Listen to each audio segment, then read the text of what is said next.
Weightlifting or resistance training is the single best form of exercise you can do for overall health if you are only going to do one type of exercise. Hey everybody, I'd like to chat with you guys and gals about this today. Now when I make that statement, please note the caveat. I said if you were only going to do one type of exercise.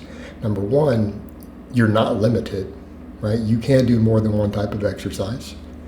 Number two, other forms of exercise do have some independent health benefits. So that there can be a synergy between them, meaning doing some endurance type cardio along with resistance training is probably healthier than just resistance training. Okay, so we need to be clear when I make that statement. So this again is absolutely not an anti-cardio video. So let's get over and chat about these. One of the big topics on this is, of course, cardiovascular health. And I always bring that up because, when people say, well, you should be doing cardio for your heart. And it's like, okay, I mean, I don't have an issue with that, but like, what is your evidence for that? Well, it's in the name cardio, of course. But that's just the name of the type of exercise. It just means it elevates your heart rate more. Doesn't mean it reduces cardiovascular risk factors the most. There was a meta-analysis done on this, and I've linked it in a previous video back when it came out. It must have been 5 years ago at this point, right? I've lost track of the year. To where they came out and said when they looked at all the exercise and all the risk factors, they determined that resistance training, when compared head-to-head in isolation against cardio, was slightly better for your heart. Okay, I want to state that again, that it inched it out. It was statistically significant, but it inched it out. It wasn't like, twice as good, but it was slightly better at reducing cardiovascular risks. And a lot of people don't like that because they're like, what? That doesn't make sense. And I'm like, but it does when you look at all the other things strength training does.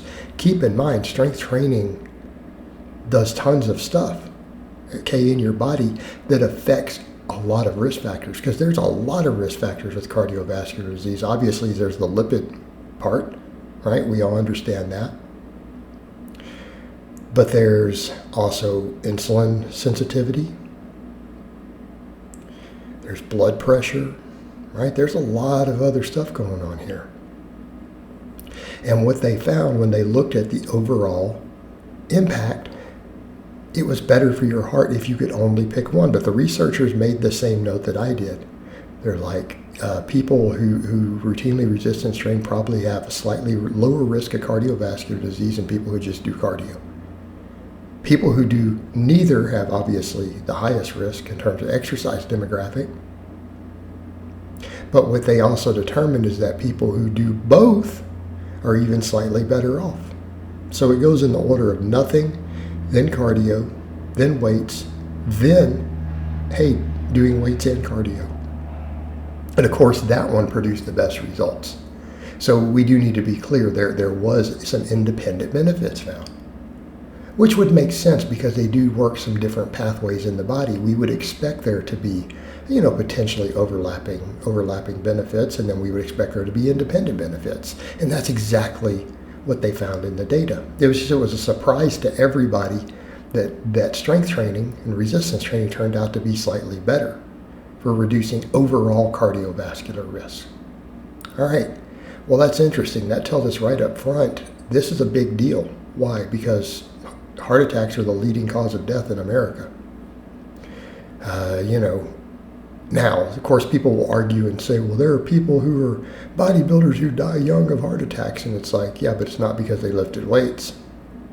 There's a point where when you're eating that much garbage and get your body weight up to a certain point and you abuse, 55-gallon drums of PEDs, well, there may be some health side effects to all of that.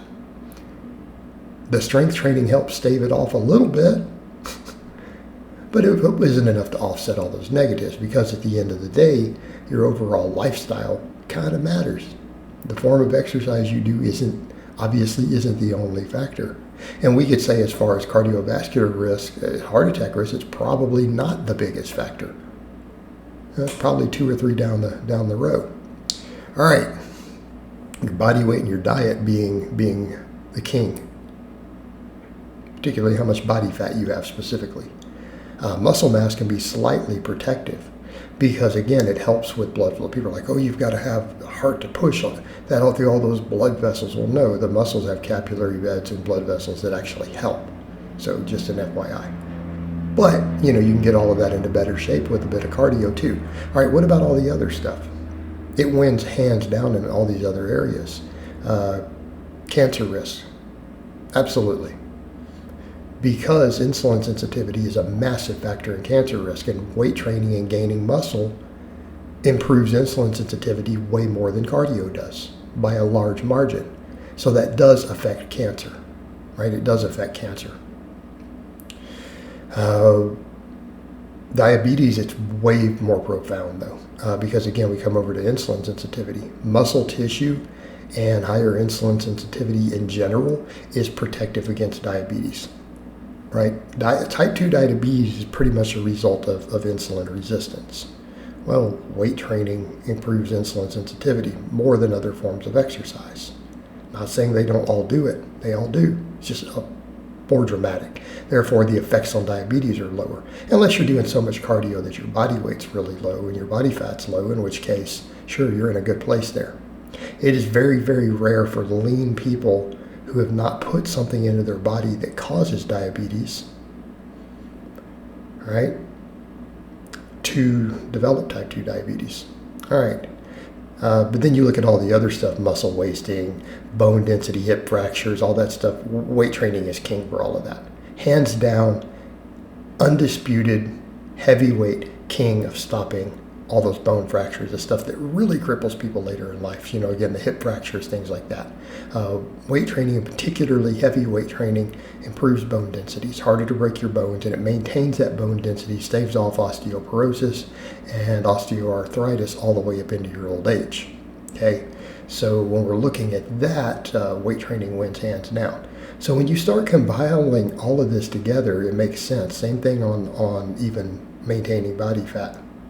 Okay, people who lift a lot of weights and gain muscle have higher metabolic rates. It is just simply harder for us to get fat. And it's easier for us to lose body fat. We can eat way more calories and do it. So again, you add all this together: cardiovascular risk, cancer risk, diabetes, obesity, bone fractures, right? All of these things, resistance training rocks, right? You combine that with a healthy, balanced diet, cut out smoking and alcohol, you're going to be in a pretty good place overall. That alone will put most people, unless they're just really unlucky in life, in the top 1% in terms of health. All right, guys, but that's really all I have to say on that today. I hope it's been informative, and I'll talk to you guys and gals next time.